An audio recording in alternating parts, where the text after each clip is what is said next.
Okay, so what I'm about to show you here is called the Palloff Press.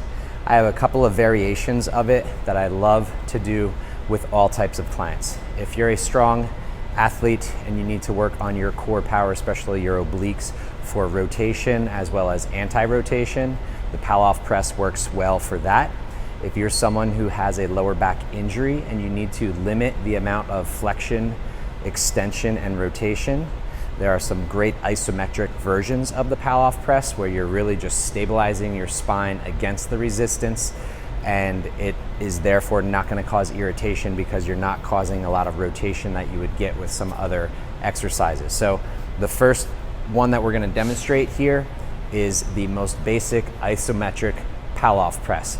So tubing as my resistance, tied off into the stall bar here.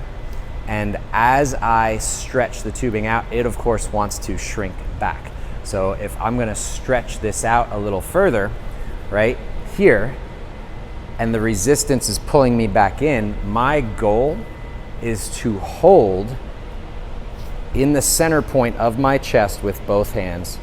I like to go for 5 seconds at a time per rep, relax the core, re-engage the core, press out again for 5 seconds, and do 5 to 10 reps, okay? So that's isometric, no rotation at all.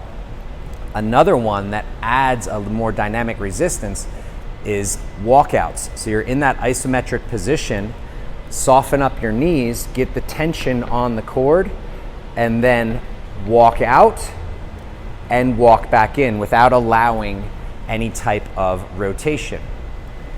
Next is to challenge yourself by changing the angle at which the pull is coming from.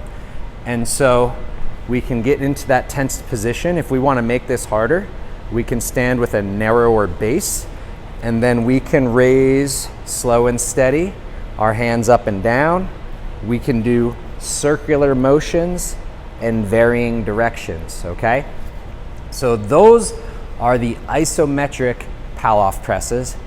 Now, if you don't have any lower back injuries and you want to get into some additional movements, now we can actually do some wood chop type motions.